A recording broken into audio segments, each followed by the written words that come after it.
그날은 제 인생에서 가장 재수 없는 날이었습니다. 하늘에 구멍이라도 뚫린 듯 쏟아지는 비.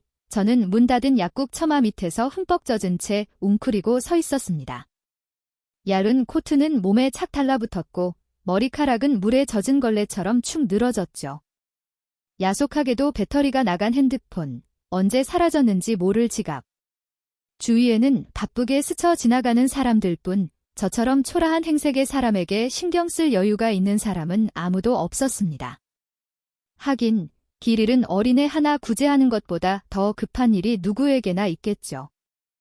저는 덜덜 떨리는 어깨를 감싸 안으며 중얼거렸습니다. 안하율. 넌 정말 불운의 신이라도 깃든 게 틀림없어. 바로 그때였습니다.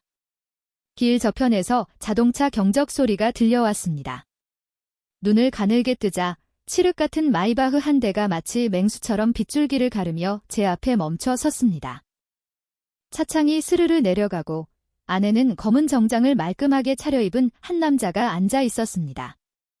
그는 무심한 눈빛으로 저를 훑어보았죠. 그 눈빛은 바다처럼 깊으면서도 칼날처럼 날카로워서 저는 추위 때문이 아닌 다른 이유로 몸을 떨었습니다. 그는 약 3초, 3세기처럼 느껴지는 시간 동안 저를 바라보았습니다.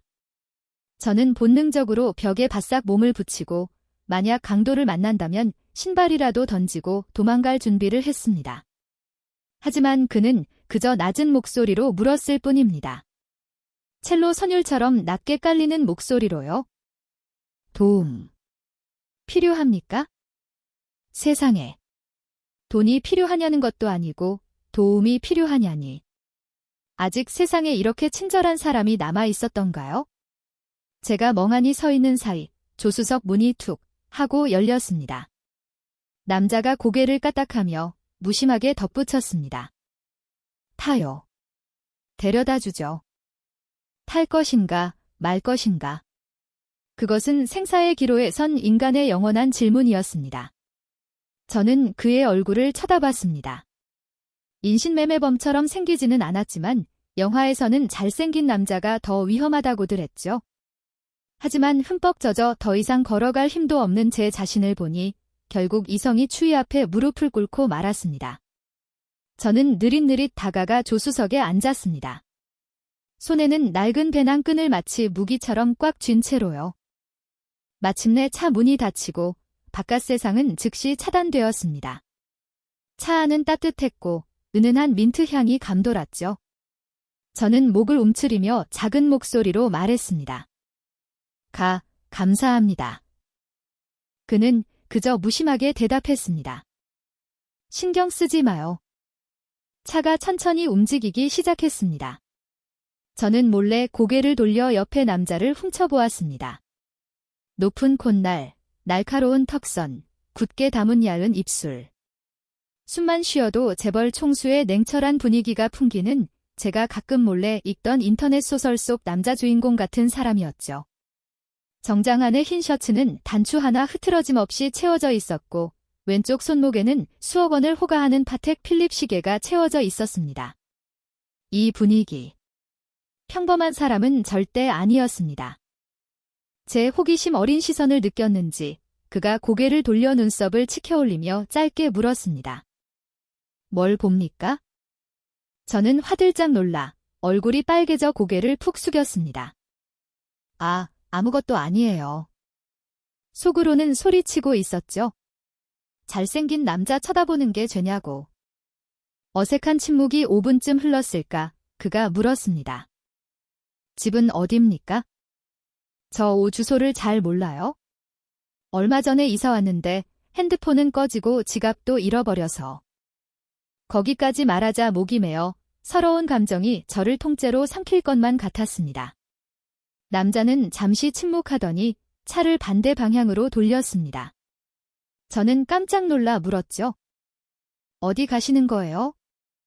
그가 나른하게 두 글자를 내뱉었습니다. 집에. 누구 집이요? 제가 반응할 틈도 없이 차는 사거리 3개를 지나고 가로수 길로 접어들어 마침내 노란 불빛이 가득한 호화로운 저택 앞에 멈춰 섰습니다. 문이 자동으로 열리고 경비원이 공손하게 고개를 숙였습니다. 도련님, 오셨습니까? 저는 입을 떡 벌렸습니다. 도련님, 나 재벌2세 차에 잘못한 거 맞죠? 그렇죠. 머리가 윙윙 울리는 사이 그가 차 문을 열어주고는 차갑게 명령했습니다. 내려요. 저는 로봇처럼 차에서 내려 그를 따라 집 안으로 들어갔습니다. 넓고 조용한 저택, 밤하늘처럼 반짝이는 크리스탈 샹들리에. 이곳은 제 작은 세상과는 너무나도 다른 곳이었습니다. 남자가 재킷을 벗어 소파에 툭 던지며 낮은 목소리로 말했습니다. 먼저 씻어요. 감기 걸리지 않게. 하지만 저는 그가 뒤돌아 저를 보았습니다.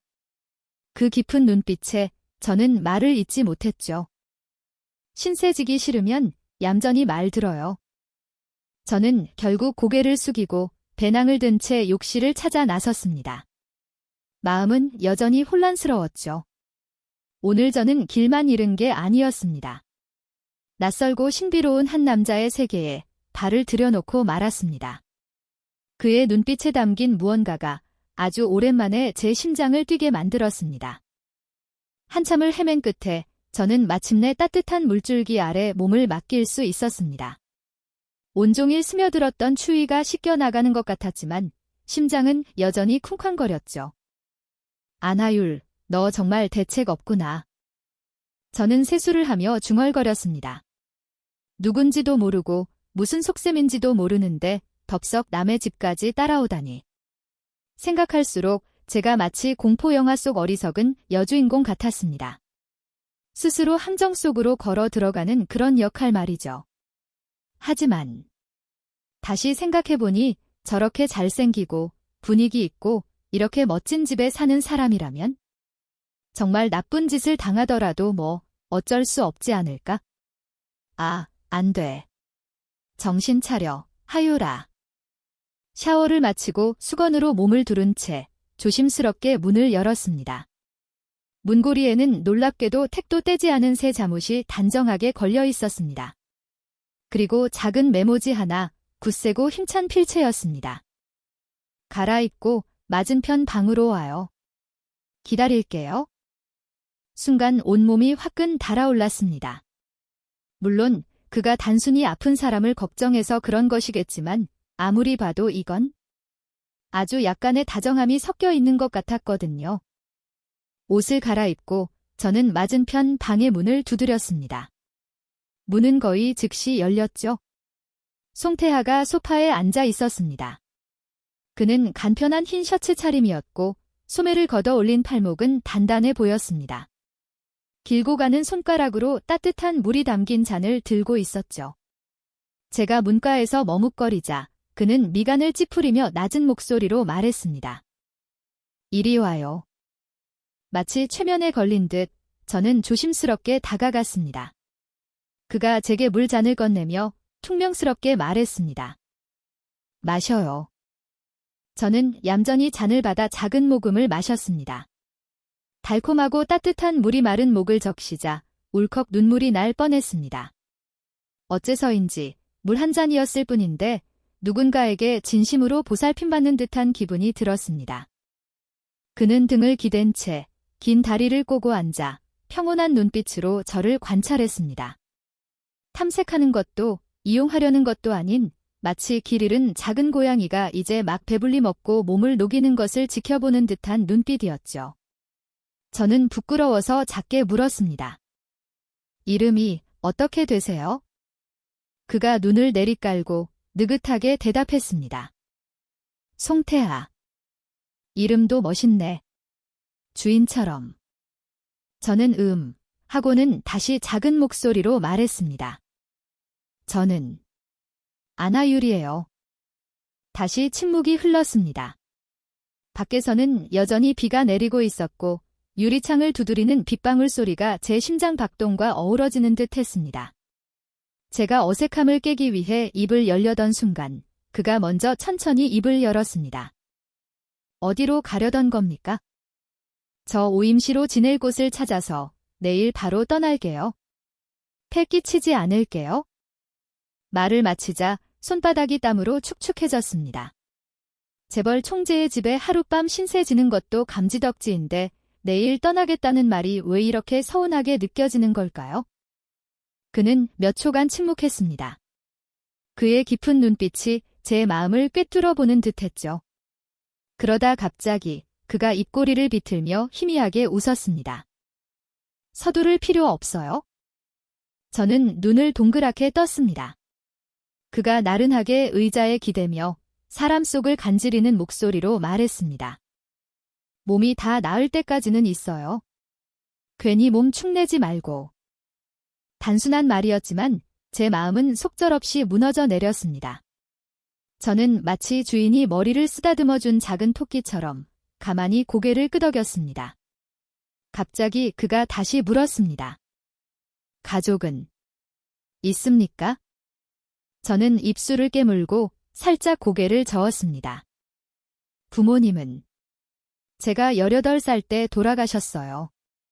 다른 친척은 없고요. 그 말이 나오자 방 안의 공기가 몇 도는 더 내려간 것 같았습니다.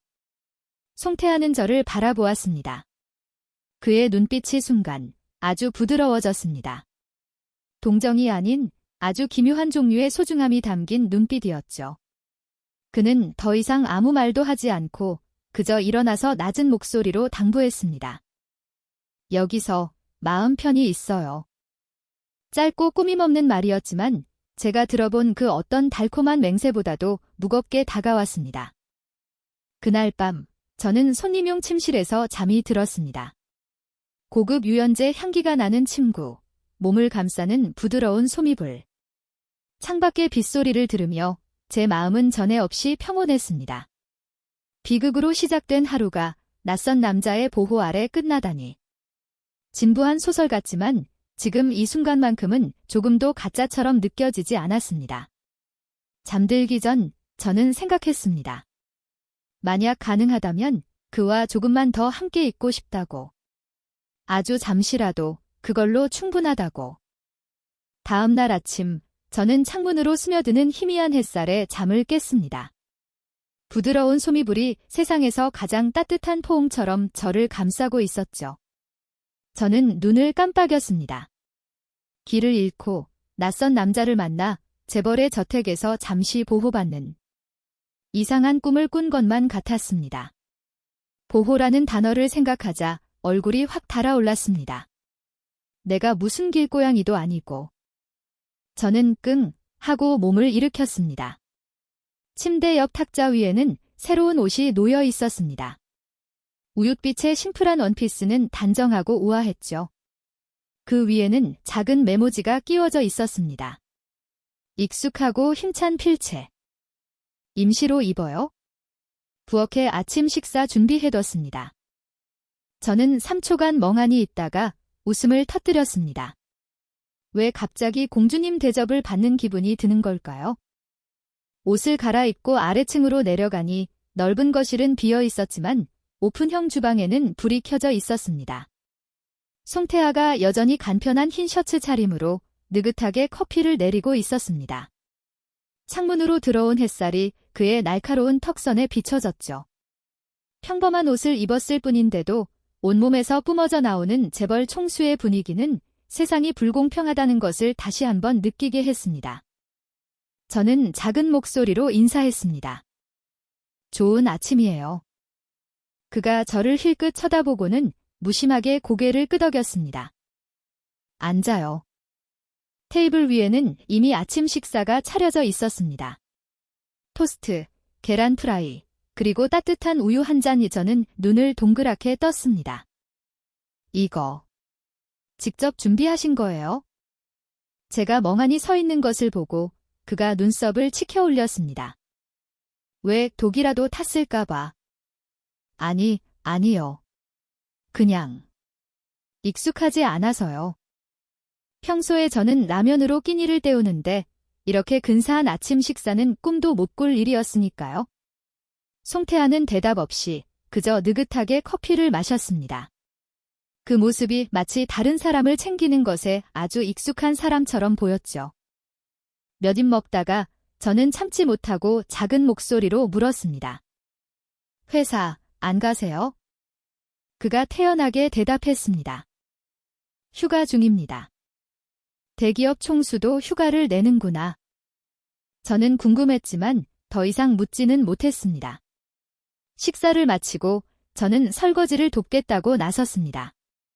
그는 팔짱을 낀 채 벽에 기대어 제가 부엌에서 허둥대는 모습을 평온하게 지켜보았죠. 그렇게 뚫어지게 쳐다보지 마세요. 저는 얼굴이 빨개졌습니다. 그가 입꼬리를 올리며 반쯤 웃는 듯한 표정을 지었습니다. 서투른 모습 보는 것도 재미있어서. 얼굴은 잘생겨서 입은 왜 저렇게 얄밉지? 하지만 이상하게도 화가 나지 않았습니다. 마치 주인이 간지러운 곳을 긁어준 작은 고양이처럼 짜증이 나면서도 웃음이 났죠. 그날 오후 그는 제게 아직 지낼 곳을 구하지 못했다면 며칠 더 머물러도 좋다고 했습니다. 저는 당황하며 손사래를 쳤죠. 안 돼요. 너무 오래 폐를 끼칠 수는 없어요.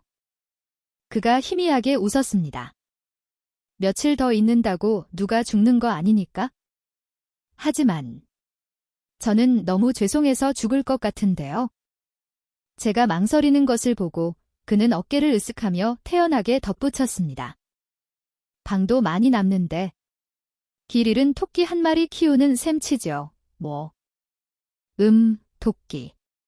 작고 젖어있고 상처받기 쉬운 모습이 정말 토끼 같긴 했지만 그의 입에서 나오니 마치 길에서 주워온 애완동물을 키우는 것 같은 느낌이었습니다. 설마 그 사람 눈에 나는 그냥 하급 애완동물인 건가? 결국 그의 그다지 부드럽지 않은 유혹에 저는 얌전히 고개를 끄덕일 수밖에 없었습니다. 저녁에 샤워를 마치고 저는 갓 충전된 새 휴대폰을 만지작거리며 거실 소파에 웅크리고 앉아 TV에서 나오는 블록버스터 영화를 무시하고 있었습니다. 갑자기 낯선 번호로 메시지가 왔습니다. 경찰에 신고 접수되었습니다. 휴대폰과 지갑을 찾았으니 관할서로 와서 찾아가시기 바랍니다. 저는 화들짝 놀라 로또에 당첨된 사람처럼 기뻐했습니다. 맞은편 의자에서 신문을 읽던 송태하가 제가 펄쩍 뛰는 것을 보고 물었습니다. 무슨 일입니까? 저는 신나서 메시지를 보여주었습니다. 그가 힐끗 보고는 태연하게 고개를 끄덕였습니다. 내일 내가 데려다 주죠. 괜찮으시겠어요? 패 끼치는 거 아닌가요? 그가 무심하게 대답했습니다. 이왕 주었으면 제대로 책임져야지. 이 말은 어째서 자기가 주워온 강아지나 고양이 이야기처럼 들리는 걸까요? 하지만 이렇게 사육당하는 것도 나쁘지 않은 것 같기도 하고 1초 후 저는 상상 속에서 제 뺨을 때렸습니다. 안하율, 정신 차려. 그 사람한테 아침 한 끼 얻어먹었다고 반하지 마. 근데 정신 차리기가 좀 힘드네. 그날 밤 저는 침대에 누워 이불을 끌어안고 천장을 바라보았습니다. 송태하. 만난 지 24시간도 채 되지 않은 이 낯선 남자는 부모님이 돌아가신 후 그 누구보다도 제게 많은 것을 해주었습니다. 그는 많이 묻지도 위선적인 태도를 보이지도 않았습니다. 그저 조용하고 담담하게 이 차가운 세상 속에서 저를 위해 비를 막아주었죠.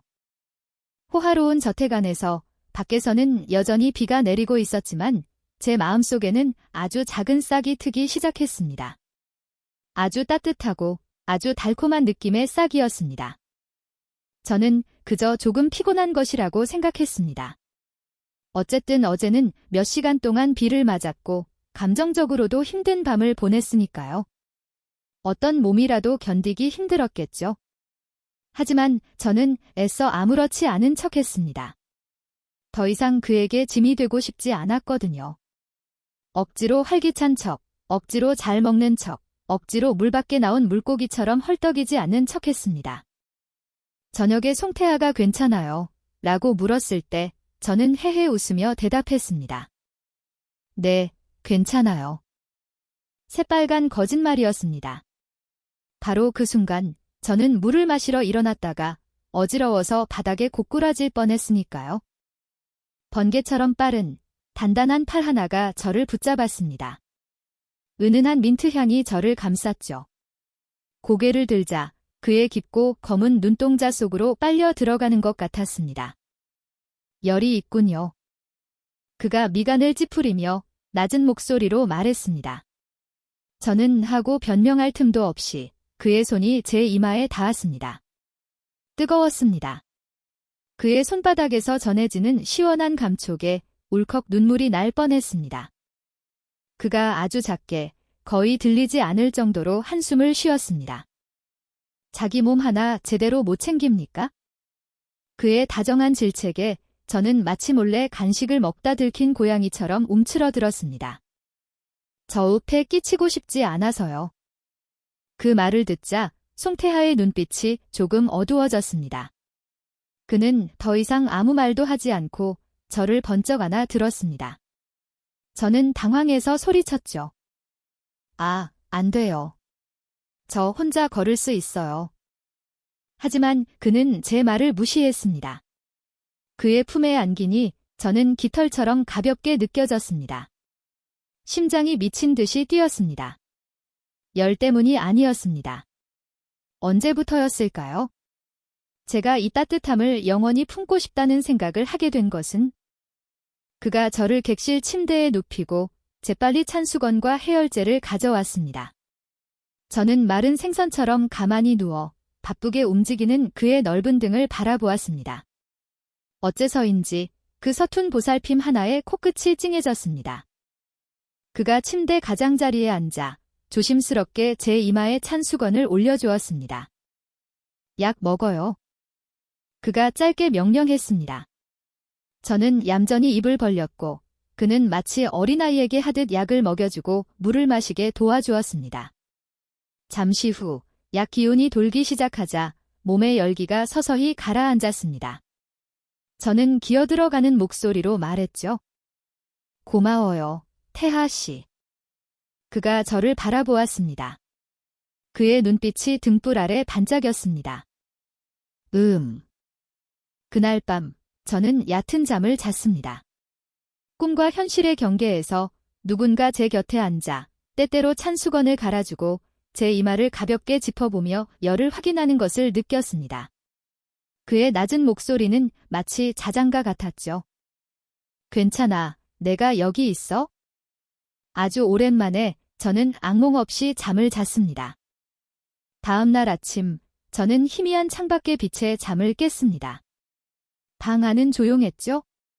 살며시 몸을 움직이다가 소파 옆에서 키 큰 남자가 웅크리고 자고 있는 것을 발견했습니다. 송태하였습니다. 그는 어제 입었던 셔츠 그대로 의자 등받이에 머리를 기댄 채 두 손을 늘어뜨리고 자고 있었습니다. 평소의 냉철한 모습은 온데간데없고 그 순간만큼은 아주 부드러워 보였죠. 저는 몸을 일으켜 그를 바라보았습니다. 그가 얼마나 오랫동안 저를 간호했는지, 얼마나 많이 수건을 갈아주었는지, 얼마나 자주 열을 확인했는지 알 수 없었습니다. 단지 제가 괜찮기를 바라는 마음뿐이었겠죠. 목이 메어왔습니다. 따뜻한 감정이 가슴속에서 차올랐죠. 저는 살금살금 다가가 담요를 그의 몸 위로 살짝 덮어주었습니다. 그의 귀한 잠을 방해하고 싶지 않았거든요. 바로 그때 그가 살며시 몸을 움직였습니다. 얇은 눈꺼풀이 열리고 익숙하고 깊은 눈동자가 드러났습니다. 그의 시선이 제게 닿았습니다. 짧은 순간 그는 흠칫 놀라더니 이내 잠긴 목소리로 아주 작게 말했습니다. 깼어요. 저는 고개를 끄덕였습니다. 그가 손을 짚고 일어나 몸을 쭉 폈습니다.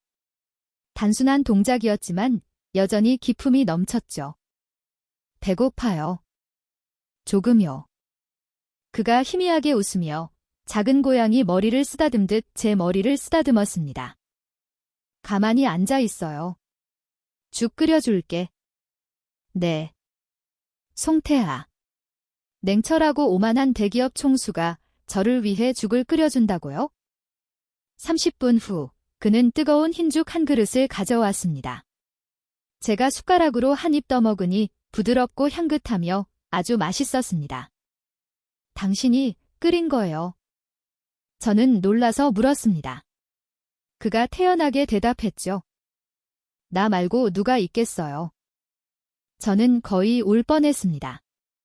처음으로 의무감이나 책임감이 아닌 순수한 마음으로 저를 이렇게 챙겨주는 사람이 나타났으니까요. 식사를 마친 후 저는 소파에 웅크리고 앉아 그가 그릇을 치우는 모습을 바라보며 마음속으로 결론을 내렸습니다. 이 남자는 정말 좋은 사람이다. 모든 경계심과 자존심을 버리고 그저 꽉 껴안고 싶을 만큼 좋은 사람. 하지만 저는 그럴 수 없다는 것을 알았습니다. 저와 그는 너무나도 다른 세상 사람이니까요. 한 사람은 빛나는 정점에 서 있고 한 사람은 이 넓은 도시를 떠도는 고아일 뿐이니까요. 저는 요구할 권리도 꿈꿀 자격도 없었습니다. 그저 그의 곁에 조금 더 머물 수 있는 것만으로도 저는 만족해야 했습니다. 하지만 제가 몰랐던 것은 제가 조용히 입술을 깨물며 헛된 희망을 억누르고 있을 때 그 남자는 멀리서 저를 바라보고 있었다는 것입니다. 그 자신도 깨닫지 못할 만큼 아주 다정한 눈빛으로요. 몸이 완전히 회복되자 저는 다시 태어난 기분이었습니다. 몸은 가볍고 머리는 맑고 마음도 이상하게 편안했죠. 하지만 그 기쁨은 반나절도 가지 못했습니다. 불안감이 저를 덮쳐왔습니다. 저는 더 이상 이렇게 신세만 지고 있을 수는 없었습니다. 그는 이미 저를 너무 많이 도와주었습니다. 저는 이 반짝이는 저택에서 그의 짐이나 빚이 되고 싶지 않았습니다. 그날 오후 저는 발코니에 서서 제 마음처럼 흐린 하늘을 바라보았습니다. 송태하는 거실에서 노트북을 켜고 쌓인 업무 이메일을 처리하고 있었습니다. 희미한 햇살이 그의 콧날에 비쳐 원래도 냉철한 그의 얼굴을 믿을 수 없을 만큼 더 날카롭게 만들었죠. 그렇게 바쁜 와중에도 그는 저와 아무 관련도 없고 어떤 이득도 가져다주지 않는 저를 챙겨주고 있었습니다. 생각할수록 심장이 딱딱하게 굳어가는 것 같았습니다. 저는 손을 꽉 쥐고 깊은 숨을 들이쉬었습니다. 용기를 내어 그의 앞으로 걸어갔죠. 그가 고개를 들어 깊은 눈빛으로 저를 바라보았습니다. 저는 떨리는 목소리로 입을 열었습니다. 태하 씨, 저 이제 가봐야 할 것 같아요. 방 안이 갑자기 바늘 떨어지는 소리도 들릴 만큼 조용해졌습니다. 그의 눈빛이 가라앉았죠. 누가 쫓아내기라도 했습니까? 그의 목소리는 높지 않았지만 보이지 않는 압박감이 느껴졌습니다. 저는 침을 삼키고 작은 목소리로 말했습니다. 계속 폐를 끼칠 수는 없잖아요. 제가 알아서 지낼 곳을 찾아볼게요. 내일 갈게요. 저는 애써 평정을 유지하려 했지만 등 뒤로 감춘 두 손은 하얗게 질리도록 꽉 쥐고 있었습니다. 그가 노트북을 닫고 의자 등받이에 기대었습니다. 눈빛이 몇 단계 차가워졌죠. 불편해서 가고 싶은 건가요? 그가 무심하게 물었습니다. 저는 입술을 깨물고 고개를 끄덕였습니다. 잠시 후 그가 웃음을 터뜨렸습니다. 아주 비꼬는 듯한 웃음이었죠. 안하율. 나를 뭐라고 생각하는 겁니까? 잠시 머물다 가는 정거장. 저는 흠칫했습니다. 그 질문은 마치 칼처럼 가슴에 박혔습니다. 아니에요. 저는 서둘러 고개를 저었습니다. 눈물이 핑 돌았죠. 그가 일어나 제 앞으로 다가왔습니다. 키 차이 때문에 저는 더욱 작아 보였죠. 저는 고개를 들어 눈물이 그렁그렁한 눈으로 그를 쳐다보았습니다. 그가 고개를 숙였습니다. 그의 목소리는 잠겨 있었죠. 아니면 내가 귀찮은 겁니까? 아, 아니에요. 저는 거의 울음을 터뜨릴 뻔했습니다. 저는 당황하며 허둥지둥 설명했죠. 저희 그냥 당신에게 짐이 되고 싶지 않아서 그래요. 제 처지에 당신과 어울리지 않는다는 거 잘 알아요. 말이 채 끝나기도 전에 그가 제 손목을 잡았습니다. 아프지는 않았지만 저를 떨게 만들기에는 충분했죠. 송태아. 그는 저를 쳐다봤습니다. 눈빛이 불타는 듯 했죠. 내 눈에는 내가 사람을 신분으로 차별하는 그런 사람으로 보입니까? 저는 입을 열었지만 무슨 말을 해야 할지 몰랐습니다. 그가 제 손을 놓고 몸을 돌렸습니다. 목소리가 얼음장처럼 차가웠죠. 가고 싶으면 가요. 저는 그 자리에 서서 멍해졌습니다. 결국 눈물을 참지 못하고 한 방울, 두 방울, 뺨을 타고 흘러내렸습니다. 저는 몸을 돌려 저택을 뛰쳐나왔습니다. 아무것도 챙기지 않고 아무 생각도 하지 않고 단지 여기에 더 있다가는 그에게 남아달라고 애원하게 될 것만 같았기 때문입니다. 밖의 하늘은 어느새 비를 뿌리고 있었습니다. 차가운 빗방울이 제 얼굴을 때리고 살갗으로 스며들었습니다. 저는 모든 것으로부터 도망치듯 앞만 보고 달렸습니다. 하지만 얼마 가지 못해 등 뒤에서 급한 발소리가 들려왔습니다. 세찬 빗소리, 미친 듯이 뛰는 심장소리, 거친 숨소리. 그리고 강한 힘이 저를 뒤로 끌어당겼습니다. 저는 익숙하고 따뜻한 품에 안겼습니다. 몸부림칠 수도 도망칠 수도 없도록 단단히 붙들렸죠. 그의 목소리가 제 귓가에 잠긴 채로 울려 퍼졌습니다. 가지마. 패 끼치고 싶지 않아요. 저는 흐느꼈습니다. 그가 팔에 힘을 더 주었습니다. 빗물이 그의 어깨 위로 쏟아져 차갑게 식어갔습니다. 무슨 패 평생 나를 귀찮게 해도 좋으니까?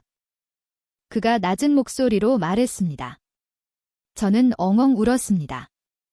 비바람이 불든 세상이 어떻게 되든 상관없었습니다. 단지 이 품 안에서 이 말을 들을 수만 있다면 저는 더 이상 아무것도 필요 없었습니다. 저는 그의 흠뻑 젖은 셔츠 자락을 붙잡고 어린아이처럼 울었습니다. 그가 고개를 숙여 제 귓가에 속삭였습니다. 안하율. 아직도 몰라. 나는 벌써 오래전부터 너를 놓아줄 수가 없었어. 비는 계속 내렸습니다. 두 사람은 텅 빈 거리 한복판에서 쏟아지는 비를 맞으며 서로를 껴안고 있었습니다. 지나가는 사람들의 시선도 우산도 필요 없었습니다. 그저 서로만 있으면 충분했으니까요. 그날 밤 저는 그에게 이끌려 다시 집으로 돌아왔습니다. 흠뻑 젖은 저를 그는 직접 옷을 갈아입히고 약을 먹이고 이불을 덮어주고 나서야 안도의 한숨을 내쉬었습니다. 저는 이불 속에서 몰래 고개를 들어 그를 쳐다보았습니다. 송태아. 냉정하고 무심해 보였던 그 남자는 사실 이렇게나 다정한 사람이었습니다. 그의 가지마 한마디는 제게 세상을 다 버릴 용기를 주기에 충분했죠. 저는 이불 끝을 잡아당기며 나지막이 물었습니다. 이제 저한테 화 안 났어요? 그가 눈썹을 치켜 올렸습니다. 화났지. 저는 움찔했습니다. 하지만 그의 다음 말은 저를 눈물 속에서 웃게 만들었습니다. 내가 나한테 얼마나 중요한 사람인지도 모르고. 그날 밤 저는 그의 품에 안겨 잠이 들었습니다. 아주 오랜만에 제 작은 심장은 평온을 되찾았습니다. 다음 날 아침 저는 노란 햇살이 천장을 비출 때 잠에서 깼습니다. 고소한 토스트 냄새가 온몸의 세포를 깨웠죠. 눈을 비비니 저는 여전히 부드러운 소미불에 둘둘 말려 있었습니다. 소파 옆에는 새로운 옷이 놓여 있었습니다. 베이지색의 심플한 원피스와 야은 가디건. 누가 준비했는지는 물어볼 필요도 없었죠.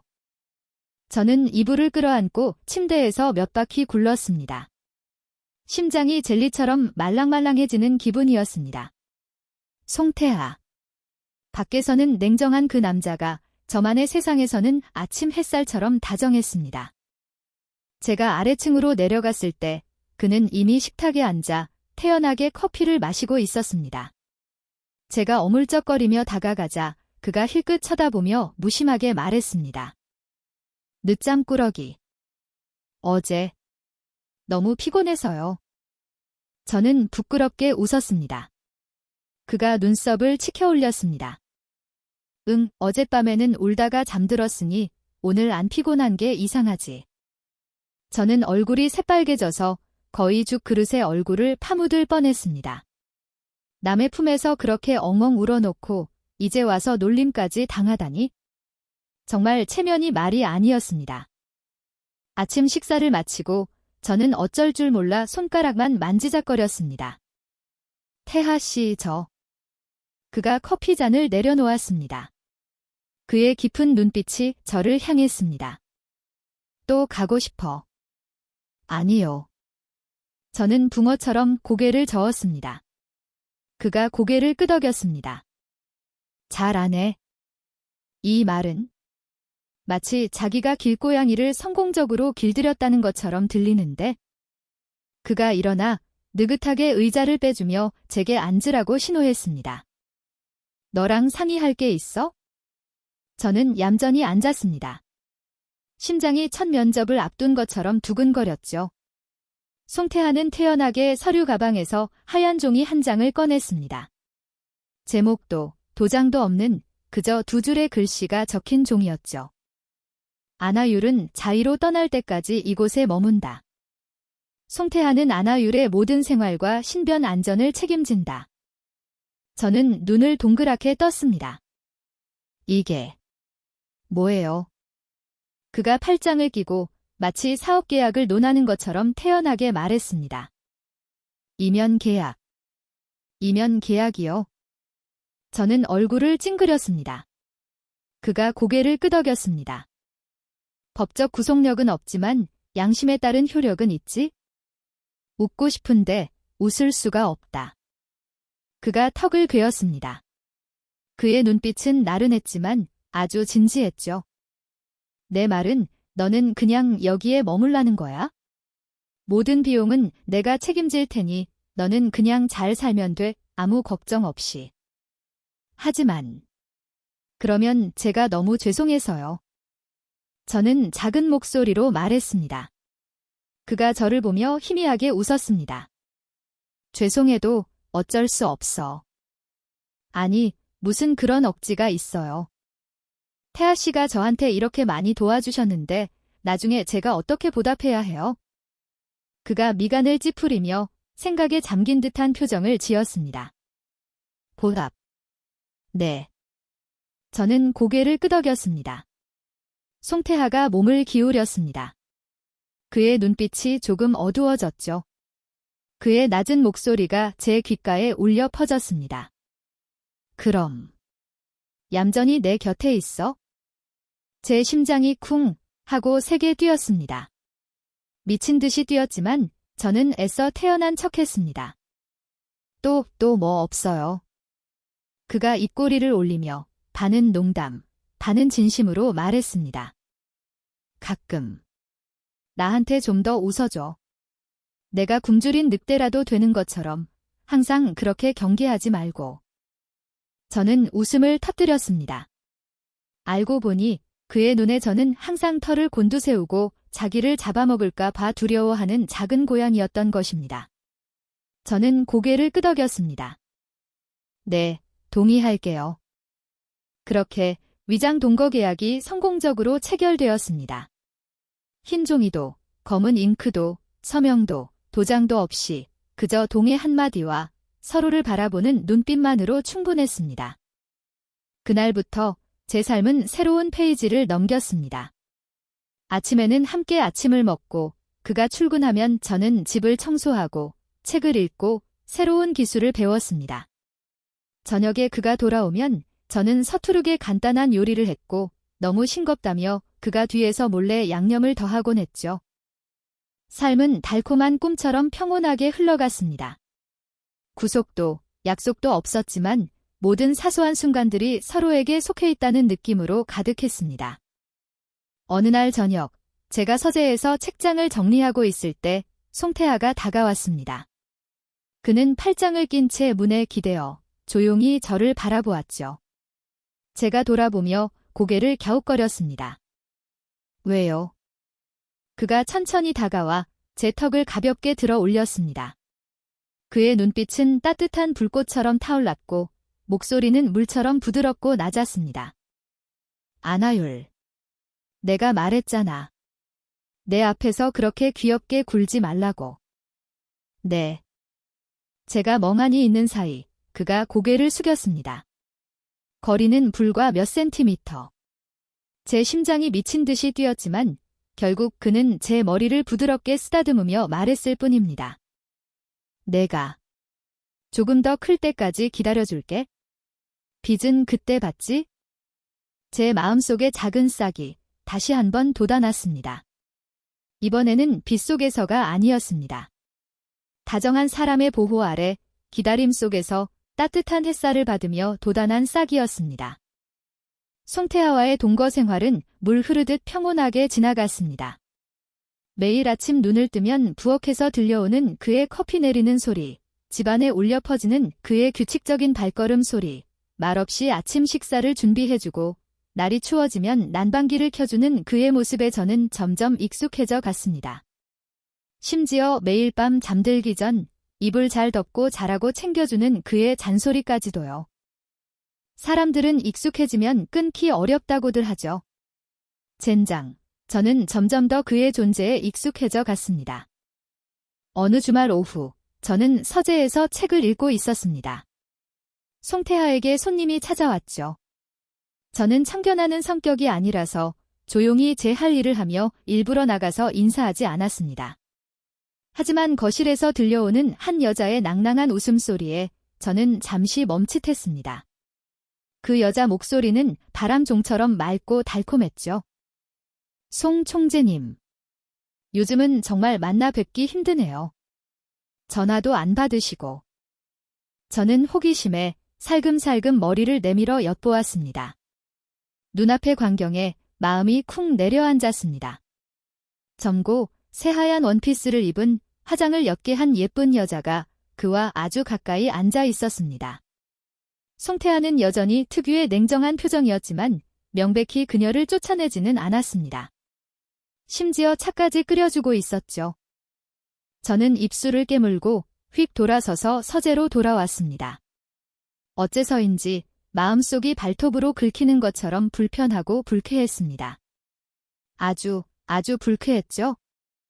그날 오후 내내 저는 아무것도 집중할 수 없었습니다. 책은 눈에 들어오지 않았고 청소를 하다가 물건을 떨어뜨리기 일쑤였죠. 머릿속에는 온통 그 사탕수수처럼 달콤한 웃음소리가 맴돌고 두 사람이 다정하게 이야기하는 모습이 떠올랐습니다. 저는 마치 불청객이 된 기분이었죠. 서러운 감정이 목구멍까지 차올랐습니다. 저녁이 되어 손님이 돌아갈 때까지 저는 이불을 뒤집어 쓰고 소파에 웅크려 죽은 척했습니다. 문 닫히는 소리, 그가 다가오는 발소리가 들렸습니다. 저는 눈을 꼭 감았죠. 완벽한 연기를 채 마치기도 전에 커다란 손 하나가 제 정수리를 가볍게 툭 쳤습니다. 자는 척하는군. 그의 무심한 목소리가 들려왔습니다. 저는 움찔하며 어쩔 수 없이 눈을 떴습니다. 저 진짜 잤는데요. 그가 눈썹을 치켜올리며 웃는 둥 마는 둥 한 표정을 지었습니다. 자면서 그렇게 미간을 찌푸린다고? 망했다. 들켰네. 저는 어색하게 일어나 슬쩍 피하려 했지만 그에게 길이 막혔습니다. 그가 맞은편에 앉아 무릎에 팔꿈치를 대고 제게 시선을 고정했습니다. 화났어. 아니요. 저는 입술을 깨물고 고개를 저었습니다. 그가 입꼬리를 올리며 낮은 목소리로 말했습니다. 안 화났는데 얼굴은 왜 찐빵처럼 부었지? 저는 말이 막혔습니다. 더 이상 그의 앞에서 바보 같은 짓을 하고 싶지 않아서 입술을 삐죽이며 작게 말했습니다. 그냥 보통이죠. 당신은 예쁜 여자친구가 있고 즐겁게 이야기하는데 제가 끼어들면 안 되잖아요. 말을 마치자마자 저는 혀를 깨물고 싶을 정도로 후회했습니다. 송태하는 몇 초간 저를 조용히 쳐다보더니 갑자기 웃음을 터뜨렸습니다. 아주 드물게 나무 사이를 스치는 바람처럼 낮고 부드러운 웃음소리였습니다. 그가 손을 뻗어 저를 가까이 끌어당겼습니다. 제가 살짝 몸부림쳤지만 그에게 단단히 붙잡혔죠. 거리가 너무 가까워서 그의 긴 속눈썹이 눈꺼풀 아래로 드리워진 것까지 보였습니다. 그가 낮은 목소리로 말했습니다. 안하율. 네. 저는 어색하게 대답했습니다. 그의 눈빛이 아주 진지하게 가라앉았습니다. 여자친구, 없어. 네. 저는 눈을 깜빡였습니다. 그가 한 글자 한 글자 또렷하게 말했습니다. 없다고. 앞으로도 없을 거고. 너 말고는 아무도 이 집에 들어올 수 없어. 제 심장이 마치 손에 꽉 쥐어진 것처럼 아팠습니다. 저는 멍하니 그를 쳐다보며 숨 쉬는 것조차 잊었습니다. 그가 제 머리카락을 부드럽게 쓸어 넘겼습니다. 그의 목소리는 잠겨 있었죠. 쓸데없는 생각하지 마. 그날 밤, 저는 이불에 웅크리고 누워 심장이 미친 듯이 뛰는 것을 느끼며 그의 말을 머릿속에서 계속 되감았습니다.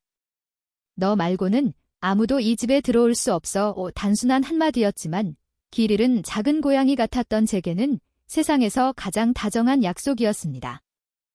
그 질투 사건 이후 저와 송태하의 관계는 보이지 않는 한 걸음을 더 나아간 것 같았습니다. 그는 저를 안하율이라고 부를 때 예전의 차가운 목소리 대신 훨씬 더 다정한 톤으로 불렀습니다. 저 역시 매일 밤 잠들기 전 옆방에서 오는 잘자, 하율아. 좋은 꿈 꿔라는 메시지를 받는 것에 익숙해졌습니다. 만약 제가 깜빡하고 메시지를 보내지 않으면 누군가 먼저 문을 두드리곤 했죠. 나한테 잘 자라고 인사 안 해? 우리 둘 다 아무것도 명확하게 말하지 않았지만 약속 따위는 필요 없었습니다. 그저 함께 있는 것만으로도 전부였으니까요. 사람들은 사랑이란 상대방에게 사탕이나 과일을 받는 것이 아니라 아주 작고 사소한 순간들이라고 말합니다. 눈빛 하나, 가벼운 손길 하나, 무심코 던진 말 한마디에 어느새 마음 한구석에 꽃이 피어나는 것이라고요. 저는 언제부터 송태하에게 그렇게 되었는지 모릅니다. 그가 묵묵히 저를 위해 죽을 끓여주었을 때부터였을까요? 아니면 아무런 질책 없이 빗속에서 저를 안아주었을 때부터였을까요? 어쩌면 그저 그가 저를 바라보는 그 눈빛, 제가 마치 그의 세상 전부인 것처럼 바라보는 그 눈빛 때문이었을지도 모릅니다. 그 후 며칠 동안 저는 제가 아주 이상한 짓을 하고 있다는 것을 깨달았습니다. 예를 들어 매일 아침 저는 서재문 뒤에 몰래 서서 그가 출근 준비하는 모습을 엿보곤 했습니다. 그는 항상 단정했고 정장은 주름 하나 없었고 넥타이는 깔끔했습니다. 모든 동작이 극도로 매력적이었죠. 그런데 한 번은 그가 셔츠 소매에 작은 단추 하나를 채우지 못해 쩔쩔매는 모습을 보았습니다. 그는 아주 심각한 표정으로 미간을 찌푸렸죠. 그렇게 어설픈 그의 모습에 저는 픽 하고 웃음을 터뜨리고 말았습니다. 사회에서는 위풍당당하고 재계에서는 냉철한 송태하가 이렇게 사소한 일에 서툴다니. 볼수록 귀여웠습니다. 어느 날은 그의 이상한 습관들을 몰래 기억하기도 했습니다. 예를 들어 긴장하면 검지로 테이블을 가볍게 두드리고 무언가 깊이 생각할 때는 오른쪽 눈썹을 살짝 찌푸린다는 것, 설탕 없는 블랙커피를 좋아하지만 너무 강한 민트 향은 싫어하고 시간이 날 때마다 클래식 음악 듣는 것을 즐긴다는 것. 저는 마치 좀도둑처럼 그의 삶의 작은 조각들을 몰래 훔쳐 마음속의 소중한 보물처럼 간직했습니다. 제가 그를 좋아한다는 것을 깨달았을 때 모든 것은 이미 통제 불가능한 상태였습니다. 그가 너무 바빠서 메시지를 보내지 않으면 불안해지기 시작했고 그의 눈빛 하나, 말 한마디에 가슴이 두근거렸습니다. 심지어 그가 무심코 제 머리를 쓰다듬기만 해도 심장에서 불꽃놀이가 터지는 것 같았죠. 그날 밤 비가 부슬부슬 내렸습니다. 송태하는 늦게 퇴근했죠. 저는 거실 창가에 기대어 뜨거운 코코아 잔을 들고 젖은 돌이 깔린 정원을 바라보았습니다. 노란 등불빛이 유리창에 비쳐 제 모습은 작고 외로워 보였습니다. 문득 저는 생각했습니다. 만약 언젠가 그가 나에게 실증이 난다면, 만약 언젠가 그가 더 이상 나를 필요로 하지 않는다면 나는 어떻게 될까? 그 질문에 가슴이 찢어질 듯 아팠습니다. 알고 보니 저는 그를 잃는다는 생각만으로도 숨을 쉴 수 없을 만큼 그를 좋아하고 있었습니다. 문 밖에서 자동차 엔진 소리가 들려왔습니다. 저는 서둘러 문을 열러 나갔죠. 가벼운 빗속에서 송태아가 차에서 내렸습니다. 손에는 서류 가방을 들고 머리카락은 약간 젖어 있었고 셔츠는 서두른 탓인지 조금 구겨져 있었죠. 그가 고개를 들어 제가 서 있는 것을 보고 입술을 굳혔습니다. 우산도 안 쓰고. 감기 걸리면 어쩌려고. 괜찮아요. 저는 얌전히 다가가 커다란 우산을 그의 손에 쥐어주었습니다. 그가 우산을 받아 들었습니다. 그의 눈빛은 다정했죠. 다음부터는 집 안에서 기다려. 알았지? 저는 고개를 끄덕였습니다. 갑자기 그가 몸을 숙여 제 이마에 아주 가벼운 키스를 했습니다. 바람처럼 스쳐 지나가는 가벼운 키스였지만 제 모든 신경계를 한순간에 불태우기에는 충분했습니다. 저는 그 자리에 굳어 귀가 빨개지고 손발을 어찌할 바를 몰랐습니다. 송태아가 가볍게 웃으며 제 머리를 쓰다듬었습니다. 그의 목소리는 속삭임 같았죠. 나왔어. 그날 밤 저는 베개를 끌어안고 침대에서 2시간 동안 뒹굴었습니다. 심장은 미친 듯이 뛰고 얼굴은 열이 나는 것처럼 뜨거웠습니다. 저는 그 이마 키스를 머릿속에서 50번은 넘게 되감았죠. 생각할수록 저는 그를 좋아했습니다. 더 이상 평범한 척할 수 없을 만큼 좋아하게 되었습니다. 하지만 좋아하면 뭐 하겠어요. 저는 여전히 말할 용기가 없었습니다. 저 혼자만의 착각일까 봐, 이 달콤한 작은 세상을 깨뜨릴까 봐 두려웠습니다. 그저 매일 그의 곁에 있고 함께 밥을 먹고 함께 음악을 듣고 사소한 이야기를 나누는 것만으로도 제게는 충분했습니다. 그가 저를 쫓아내지 않는 한 저는 조용히 그를 좋아하고 조용히 그를 사랑하며 머물 생각입니다. 그날 밤 저는 친구의 승진 축하 저녁 식사에 끌려나갔습니다. 송태아가 저를 레스토랑까지 데려다주고 떠나면서 술은 절대 마시지 말라고 신신당부했죠. 저는 얌전히 고개를 끄덕였습니다. 하지만 인생은 꿈처럼 되지 않는 법이죠. 자리에 앉자마자 친구가 레드와인 한 잔을 따르며 내 승진 축하주라며 마시라고 강요했습니다. 한 잔 정도는 괜찮겠지. 결국 한 잔이 2잔이 되고 2잔이 3잔이 되었습니다. 제가 일어섰을 때 머리는 윙윙거리고 온몸이 깃털처럼 가벼웠습니다. 송태아가 저를 데리러 왔을 때 제 비틀거리는 모습을 보고는 미간을 찌푸렸습니다. 그가 빠른 걸음으로 다가와 제 어깨를 붙잡았죠. 취했어. 그의 목소리가 낮게 깔렸습니다. 저는 히히 웃으며 손을 흔들었습니다. 나 안 취했어. 그가 저를 힐끗 쳐다보고는 그대로 차로 이끌었습니다. 돌아오는 길에 저는 그의 옷깃을 만지작거리며 혀 꼬부라진 소리로 말했습니다. 태하 씨, 당신 엄청 잘생긴 거 알아요? 그래. 그가 무심하게 쳐다봤습니다. 저는 고개를 끄덕였습니다. 네, 엄청요. 당신을 보면 하고 싶어져요. 뭘 하고 싶어? 저는 말을 더듬었습니다. 얼굴이 빨개졌죠. 마음속으로는 소리치고 있었습니다. 죽어라, 안아율. 제발 멈춰. 하지만 술기운이 이미 제 입을 통제하고 있었습니다. 저는 작은 목소리로 내뱉었습니다. 당신을 나만 갖고 싶어져요. 그 말이 나오자 차 안은 침묵에 잠겼습니다. 오직 쿵쾅거리는 제 심장 소리만이 밖의 빗소리보다 더 요란하게 울려 퍼졌죠. 저택 앞에 도착했을 때 그는 차를 세우고 바로 문을 열지 않았습니다. 그는 가만히 앉아 고개를 돌려 저를 쳐다보았죠. 가로등 불빛이 그의 얼굴에 비쳐 빛과 그림자가 교차했습니다. 그의 목소리는 거의 속삭임처럼 낮았습니다.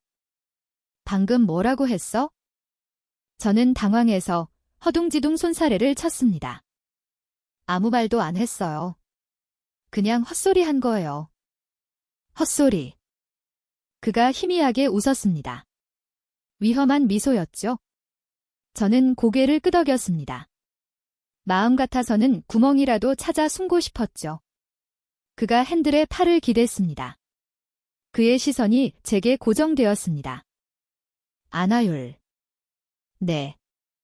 저는 모기만 한 소리로 대답했습니다. 지금 취했으니까 솔직하게 말해도 돼. 나 아무것도 몰라요. 저는 입술을 깨물고 다른 곳을 쳐다봤습니다. 그가 한숨을 쉬고는 고개를 숙였습니다. 저는 깜짝 놀랐습니다. 거리는 불과 몇 센티미터. 그의 숨결이 제 뺨에 닿았습니다. 시원한 민트 향이 났죠. 그럼 내가 먼저 말할게. 그의 목소리는 낮고 잠겨 있었으며 약간의 긴장감마저 섞여 있었습니다. 좋아해. 단순한 한마디였지만 제게는 벼락과 같았습니다. 저는 멍하니 고개를 돌려 그를 쳐다보았습니다. 송태아가 제 곁에 팔을 기댄 채 바닥을 알 수 없는 깊은 눈으로 저를 바라보고 있었습니다. 그가 말을 이었습니다. 동정심도 일시적인 연민도 아니야.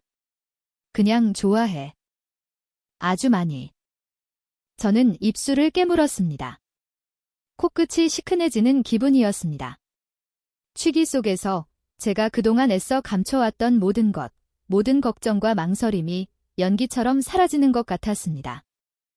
저는 울음을 터뜨렸습니다. 슬퍼서가 아니었습니다. 너무나도 행복해서였죠. 왜 울어? 송태아가 당황했습니다. 저는 눈을 비비며 목이 메인 목소리로 말했습니다. 나도 당신을 좋아해요. 그가 흠칫했습니다. 그리고 다음 순간 그는 웃었습니다. 세상을 다 녹일 만큼 정말로 다정한 미소였습니다. 그가 고개를 숙여 제 이마에 아주 가볍고 따뜻한 키스를 했습니다. 알고 있었어. 그가 속삭였습니다. 그날 밤 우리는 공식적으로 연인 관계가 되었습니다. 장미도 촛불도 화려한 파티도 없이 그저 이 넓은 세상 속에서 서투른 두 개의 심장이 서로를 찾았을 뿐입니다. 저는 그의 품에 안겨 그의 규칙적인 심장 박동 소리를 들었습니다. 송태아가 팔로 저를 감싸 안았습니다. 그의 목소리는 잠겨 있었죠. 이제부터 넌 내 사람이야. 어디에도 못 가게 할 거야. 저는 킥킥 웃으며 그의 가슴에 얼굴을 묻었습니다. 나도 어디 갈 생각 없는데. 그가 마치 제가 사라질까 봐 두렵다는 듯 팔에 힘을 더 주었습니다. 밖에서는 여전히 비가 내리고 있었지만 제 마음속에는 절대적인 평온만이 존재했습니다.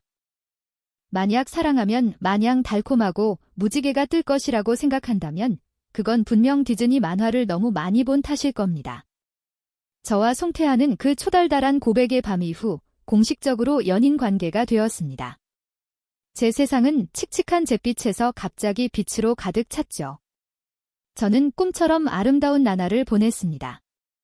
아침에 눈을 뜨면 인사를 건네는 사람이 있고 밤에 잠들면 잘 자라고 말해주는 사람이 있었죠. 가장 사소한 일상까지도 함께 나누는 사람이 생겼습니다. 하지만 인생의 법칙처럼 행복에는 늘 시련이 따르는 법이죠. 사건은 어느 주말 오후에 시작되었습니다. 송태아가 할아버님 생신을 맞아 저를 송씨 본가에 데려갔습니다. 저는 집에서부터 긴장해서 죽을 지경이었죠. 저 뭐 준비해야 할 거 있어요? 제가 떨리는 목소리로 묻자 그가 제 손목을 끌어당겨 작은 시계 상자를 쥐어주었습니다. 이것만 차면 돼.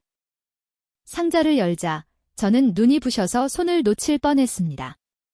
흰색 가죽 스트랩에 작고 둥근 시계판, 그 안에는 섬세한 다이아몬드가 박혀 있었습니다. 누가 봐도 한정판. 제 오토바이 값의 2배는 좋게 될 물건이었습니다. 저는 서둘러 돌려주려 했지만 그가 제 손목을 잡아 시계를 채워주었습니다. 내가 주는 선물이야. 하지만 제가 작은 목소리로 말하자 그가 눈을 들어 저를 쳐다봤습니다. 그의 목소리는 평온했죠. 안하율, 넌 아무것도 할 필요 없어. 그냥 내 옆에 서 있기만 하면 돼. 그 한마디에 저는 마치 에너지를 가득 충전받은 기분이었습니다. 송씨 댁에서의 파티는 제가 상상했던 그대로 호화로웠습니다. 유럽식 저택, 축구장만 한정원, 손님들은 모두 유력 인사들이었죠. 저는 송태하의 옷소매를 꽉 쥔 채 길을 잃을까 봐 두려워했습니다. 그가 제 귓가에 작게 속삭였죠. 걱정 마, 내가 있잖아. 저는 고개를 끄덕였습니다. 심장이 쿵쾅거렸죠. 하지만 인생은 원래 동화가 아니었습니다. 안으로 들어서는 순간부터 송씨 집안 사람들의 시선이 수천 개의 바늘처럼 제게 꽂혔습니다. 송태하의 사촌 누나, 화려한 붉은 드레스를 입은 한 여자가 다가와 제 머리부터 발끝까지 훑어보더니 비웃으며 말했습니다. 이 아이가 안하율. 듣자 하니 프리랜서 어시스턴트라던데? 요즘 우리 집안 기준이 많이 낮아졌나 보네. 저는 손을 꽉 쥐고 억지로 웃으며 대답하지 않았습니다. 송태하의 얼굴이 차갑게 굳어졌습니다. 그가 저를 대신해 무심하게 대답했죠. 적어도 자기 힘으로 벌어먹고 살 줄은 알지? 누구처럼 파티나 전전하면서 시간 낭비하는 것보단 나아. 그녀는 말이 막혀 화가 나서 얼굴이 빨개졌습니다. 저는 멍하니 그를 쳐다보았습니다. 세상에. 저렇게 태연한 얼굴로 남을 비꼬다니. 하지만 일은 거기서 끝나지 않았습니다. 파티 도중 몇몇 어른들이 송태하를 따로 불러내 심각한 이야기를 나누었습니다. 저는 멀리 서 있어서 잘 들리지 않았지만 저쪽 분위기가 팽팽한 것은 알 수 있었죠. 잠시 후 그가 어두운 얼굴로 돌아왔습니다. 그가 제 손을 잡아 저택 뒤뜰로 곧장 이끌었죠. 무슨 얘기 했어요? 저는 걱정스럽게 물었습니다. 그가 돌 의자에 앉아 저를 자기 무릎 위에 앉히고 꽉 껴안았습니다. 한 손으로 제 등을 부드럽게 쓰다듬었죠. 그의 목소리는 낮고 따뜻했습니다. 반대하신대. 저는 입술을 깨물고 억지로 웃었습니다. 그럴 줄 알았어요. 집안 차이, 학벌. 저도 잘 알아요. 단지 그의 입에서 직접 들으니 심장이 찢어질 듯 아팠습니다. 저는 속삭였습니다. 그럼 제가 물러날게요. 그가 팔에 힘을 더 주었습니다. 그의 눈빛에 분노가 타올랐죠. 안하율. 네. 저는 움찔했습니다. 그가 한 글자 한 글자 제 심장에 새기듯 천천히 말했습니다. 내가 선택한 사람은 너야. 가족을 포함해서 그 누구도 간섭할 수 없어. 저는 눈을 크게 떴습니다. 가슴이 벅차올랐죠? 그가 고개를 숙여 제 입술에 가볍게 키스했습니다. 부드러우면서도 단호한 키스였죠. 안하율, 내가 물러설 필요는 없어. 만약 누군가 포기해야 한다면 그건 절대 내가 아닐 거야. 그날 밤 저는 그와 함께 차를 타고 집으로 돌아왔습니다. 송태하는 한 손으로 운전하고 다른 한 손으로는 제 손을 꽉 잡고 놓지 않았습니다. 노란 가로등 불빛이 빗물에 번지는 길 위에서 그가 고개를 돌려 희미하게 웃었습니다. 오늘부터 마음의 준비를 해둬. 무슨 준비요? 저는 멍하니 물었습니다. 그가 제 손을 가볍게 쥐었습니다. 어떤 대가를 치르더라도 널 내 곁에 둘 거니까. 그 순간 저는 알았습니다. 온 세상이 제게 등을 돌린다 해도 이 남자 한 사람만 곁에 있다면 저는 더 이상 두려울 것이 없다는 것을요. 송씨 댁 파티 이후 저와 송태하는 조용히 다른 단계로 접어든 것 같았습니다. 더 끈끈해지고 더 익숙해졌지만 어딘가 모르게 아련한 기다림 같은 감정도 함께했죠. 무엇을 기다리는지 저조차도 감히 이름 붙일 수 없었습니다. 그저 매일 아침 눈을 떠 그의 곁에 있는 것을 보며 시간이 멈추기를 조용히 바랄 뿐이었습니다. 어느 주말 오후 그가 갑자기 바람 쐬러 바다에 가자고 했습니다. 그는 마치 평범한 나들이처럼 태연하게 말했고 저도 별 생각 없이 즐겁게 동의했습니다. 그가 직접 운전하는 차를 타고 가는 내내 우리는 조용한 음악을 틀고 때로는 침묵하고 때로는 사소한 농담을 하며 웃었습니다. 그렇게 평온할 수가 없었죠. 저녁 바다는 짭짤한 바람과 온 하늘을 주황빛으로 물들이는 붉은 노을로 우리를 맞았습니다. 저는 신발을 벗어 들고 모래사장을 달리며 웃고 소리쳤습니다. 너무 예뻐. 송태하는 느긋하게 뒤따라 걸었습니다. 주머니에 손을 넣은 채 그의 다정한 시선은 제 모습을 좇고 있었죠. 그의 눈에는 노을도 바다도 없이 오직 저 하나뿐이라는 것을 알 수 있었습니다. 우리는 모래사장에 앉아 철썩이는 파도를 바라보았습니다. 그가 차에서 재킷을 가져와 제 어깨에 덮어주었습니다. 이제 곧 저녁이야. 춥지 않게 해. 완전 할아버지 같네요. 저는 옷을 끌어당기며 미소 지었습니다. 그가 희미하게 웃으며 대답하지 않았죠. 잠시 후 그가 일어났습니다. 따라와. 저는 궁금해서 일어나 그의 손에 이끌려 걸었습니다. 우리는 해변을 따라 더 한적한 곳으로 갔습니다. 그곳에서 저는 숨을 멈췄습니다. 바닷가로 이어지는 작은 길이 수백 개의 등불로 장식되어 있었습니다. 마치 하늘에서 별이 쏟아져 내린 듯 노란 불빛들이 반짝이고 있었죠. 멀리에는 작은 불꽃놀이들이 모래에 꽂혀 마치 신호를 기다리는 듯 했습니다. 바닷바람에 등불이 흔들리는 모습은 비현실적으로 아름다웠습니다. 저는 휙 돌아서서 눈을 동그랗게 뜨고 송태하를 쳐다보았습니다. 이거. 당신이. 그가 미소 지으며 제 손을 꽉 잡았습니다. 가자. 우리는 반짝이는 등불길을 걸었습니다. 한 걸음 한 걸음이 설레는 심장 박동과 같았죠. 모래사장 한가운데에 이르렀을 때 송태하가 멈춰 섰습니다. 그가 몸을 돌려 저를 마주 보았습니다. 그의 눈빛은 고요하면서도 깊었죠. 제가 멍하니 있는 사이 그가 갑자기 한쪽 무릎을 꿇었습니다. 그의 손에는 짙은 붉은색 벨벳 상자가 들려 있었죠. 상자 뚜껑이 열리자 안에는 심플하지만 섬세한 다이아몬드 반지가 등불빛 아래 반짝이고 있었습니다. 저는 숨을 쉴 수가 없었습니다. 송태하가 저를 올려다보았습니다. 그의 눈빛은 전에 없이 다정했고 목소리는 제 심장 깊은 곳까지 울리는 듯 낮고 잠겨 있었습니다. 아나율. 당신에게 세상 최고의 것을 가져다 주겠다고 약속할 순 없지만 내 세상의 전부는 당신에게 줄 수 있어. 나와. 결혼해 줄래요? 저는 목이 메어 눈가가 시큰해졌습니다. 주위 세상이 등불과 파도 소리 속에서 흐려지고 오직 눈앞에 이 남자만이 선명했습니다.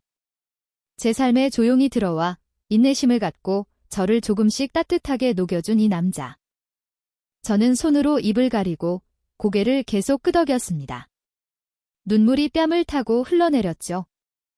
네, 결혼할게요. 제가 대답하는 순간 해변가의 작은 불꽃놀이들이 일제히 하늘로 쏘아 올려졌습니다. 화려한 빛이 밤하늘을 수놓았고 그 소리가 제 가슴 속에서 울려 퍼졌습니다. 송태하가 일어나 제 왼손 약지에 반지를 끼워주었습니다. 그의 손가락은 미세하게 떨렸지만 눈빛은 단호하고 뜨거웠습니다.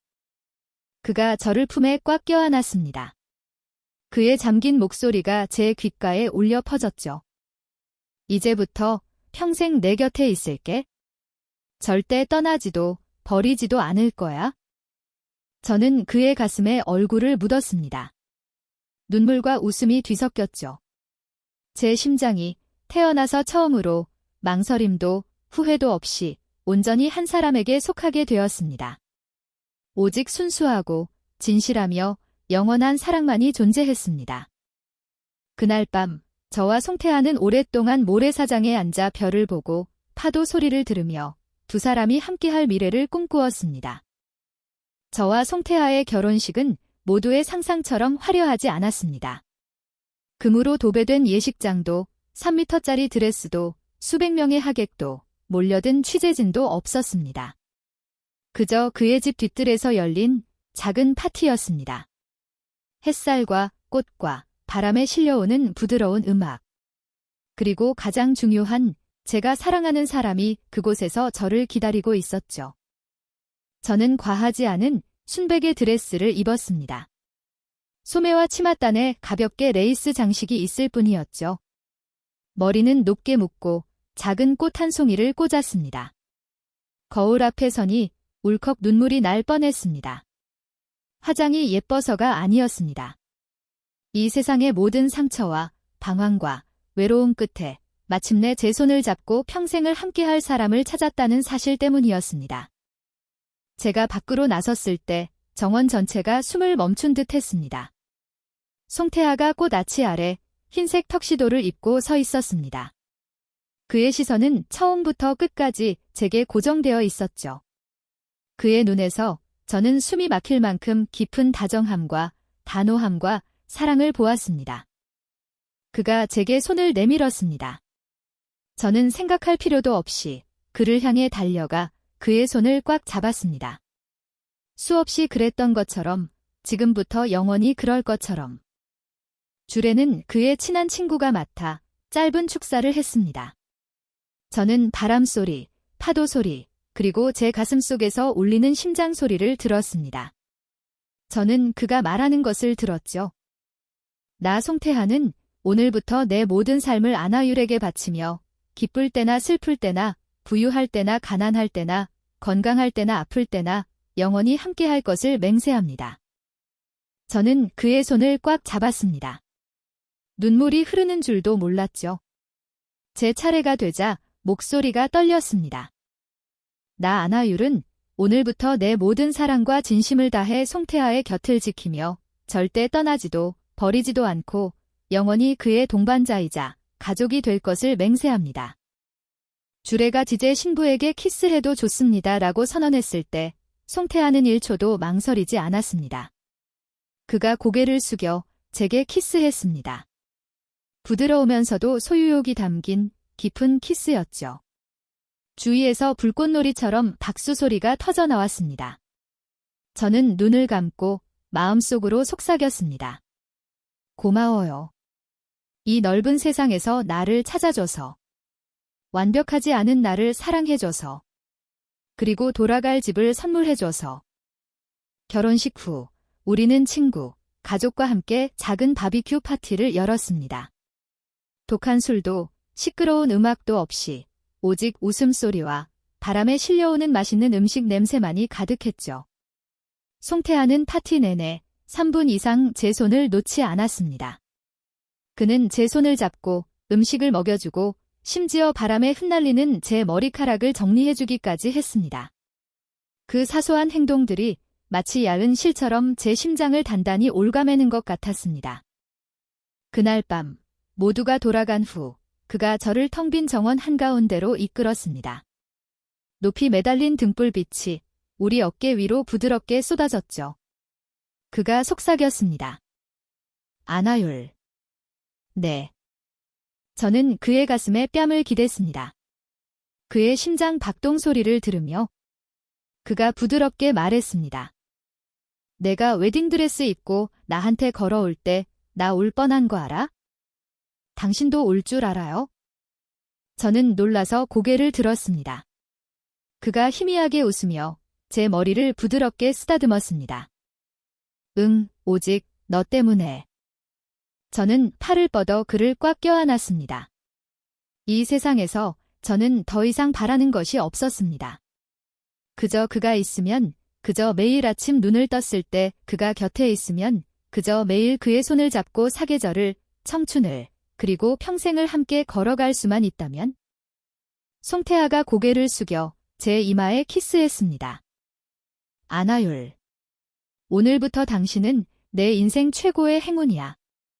저는 웃었습니다. 눈물이 닦을 틈도 없이 흘러내렸죠. 당신도 내 최고의 행운이에요. 그날 밤 별이 가득한 하늘 아래 끊임없이 속삭이는 파도 소리와 바람에 부드럽게 흔들리는 등불 사이에서 이 넓은 세상에서 길을 잃었던 우리 두 사람은 마침내 서로를 찾았습니다. 마침내 행복한 결말을 맞이했습니다. 화려하지도 거창하지도 않지만 그저 우리가 함께 있는 것만으로도 충분했습니다.